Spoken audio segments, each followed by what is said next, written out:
खुलुमबाय स्टुडियोआव आं उदांस्रि मुसाहारि गोजोनथाव खौरां बर' बिजोंनि एभिएसन एकाडेमिया मेट्रिक आनजादनि फिथायाव मोजां फिथाइ खालामनो हादों। गिबि खेब मेट्रिक आनजाद होनायावनो सासे डिस्टिंक्शन सा3 स्टार मार्क सा19 सेथि मासि आरो सा6 नैथि मासि आवग्रिनो हादों।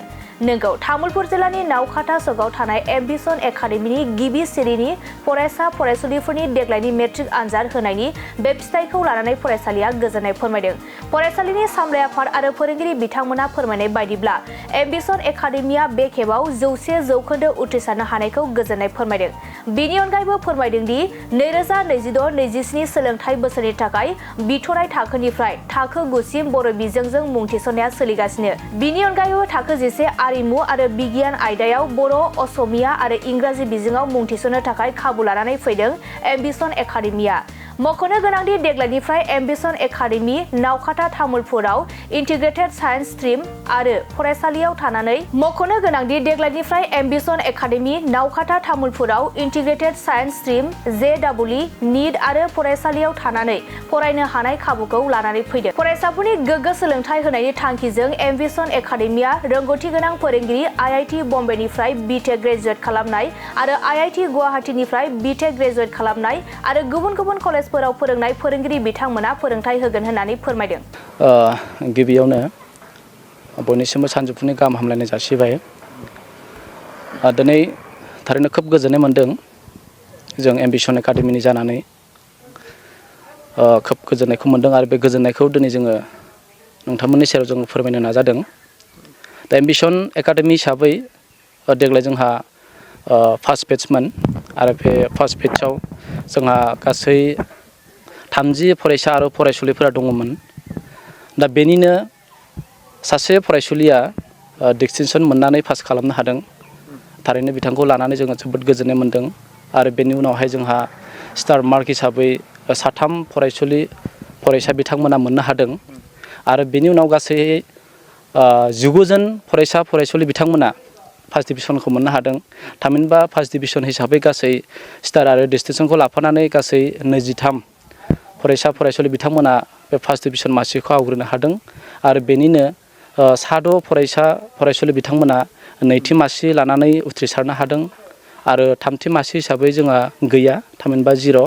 दा बे हिसाबै जोङो देग्लायनि जिहेतु जोंनि फार्स्ट बेट्स दा बेनि जि फिथाइ बे फिथाइखौ लानानै जोङो जथेस्थ' जोङो गोजोननायखौ मोनदों।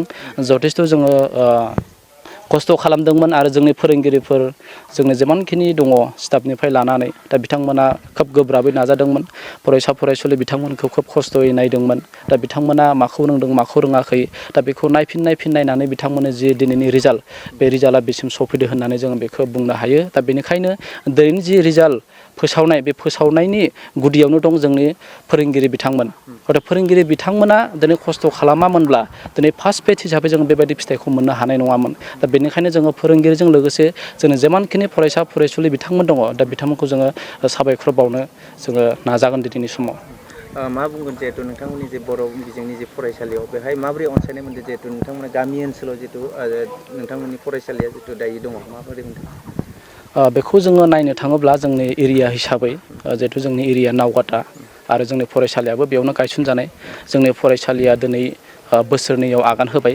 दा बेखौ जुदि जोङो नायोब्ला खोब मोजां जोङो रेसपन्सखौ मोनदों जोंनि गार्जेनफोरनिफ्राय बा जोंनि दिथागिरिफोरनिफ्राय खोब मोजां मोनसे रेसपन्सखौ जोङो मोनदों आरो बे रेसपन्स हिसाबैनो जोङो दिनै गोबां गथ'फोरखौ जोङो मोननो हादों आरो बे गथ'फोरखौ लानानै जोङो इयुननि माखासे सिमांफोरखौ सुजुनानै बे गथ'फोरखौ लानानै दिनै जोङो बे फरायसालिखौ जोङो गायसननाय जादों आरो बे फरायसालिनि थ्रुयैनो जोङो माखासे गथ'फोरनि जि सिमां मिजिं जे जानो लुबैनाय हास्थायनाय दा बेखौ जोङो नोजोर बोनानै जोङो गथ'फोरनि जि मोजां कुवालिटि जि मोजां मोनसे सोलोंथाइ बे सोलोंथाइखौ जोङो होनो नाजागासिनो दङ आरो बेखौ नुनानै दिनैनि दिनाव जोंनि जि ओनसोल बे ओनसोलाव गोबां दिथागिरिफोरा दिनै जोंखौ मदद खालामनायखौ जोङो मोननो हादों।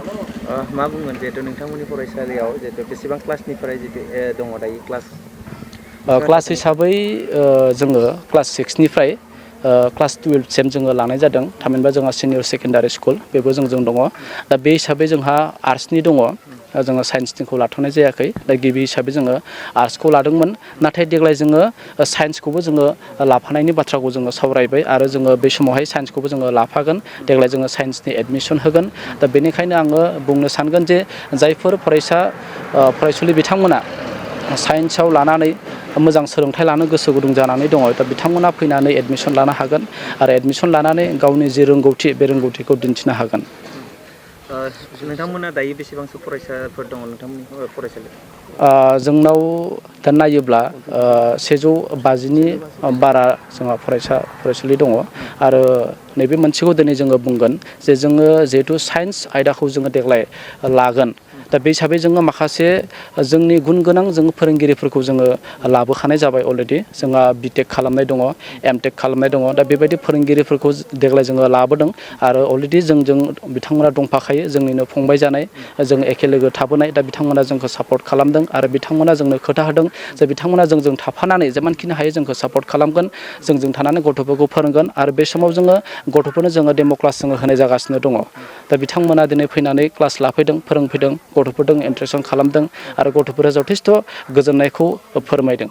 जोंहा साइन्सनि बेलायावहायो JEE आरो निट एग्जामनि थाखाय जोङो स्पेसियेल इन्टिग्रेटेड कर्सखौ जोङो देग्लाय जोङो होनाय जागोन दा बेनि थाखाय जोङो बिटेक खालामनाय गुवाहाटि IIT निफ्राय आरो बम्बे IIT निफ्राय एमटेक खालामनाय जोंहा 2 रोंगौसाफोर दंफैखायो बिथांमोना जथेस्थ' खस्थ' खालामनानै गोब्राब नाजानायनि गेजेरजों जोंनि फरायसुलि बिथांमोनखौ जिथु JEE आरो निट एग्जाम दा बेयाव पास खालामनायाव जथेस्थ' बिथांमोना गोसो होदों आरो जोंनो खोथा होदों बिथांमोना खस्थ' खालामनानै गथ'फोरखौ जेरैखि जाया बिथांमोना साक्सेसनि लामायाव लाबोगोन आरो जोंहा बुंनो थाङोब्ला हस्टेलनि फेसिलिटिखौ जोङो लाबोनाय जाखादों जागायजेननायनिफ्रायनो आरो दिनैबो जोंहा हस्टेल दङ हस्टेलाव गोबां गथ'फोराबो अलरेडि दंखायो आरो माखासे गथ'फोर जोंहा फैबावनांगौ दङ हस्टेलाव दा बेनिखायनो जायफोर फरायसुलि बिथांमोना गोजाननिफ्रायब्लाबो फैनानै बे हस्टेलाव थानानै बा हस्टेलनि सुबिदाखौ लानानै बिथांमोना फरायनो हागोन। दिनै जि मोनसे रिजाल्ट फोसावनाय दा बेहाय जोङो जिखिनि गोजोननाय दङ हयथ' जों फैबाय थानाय समाव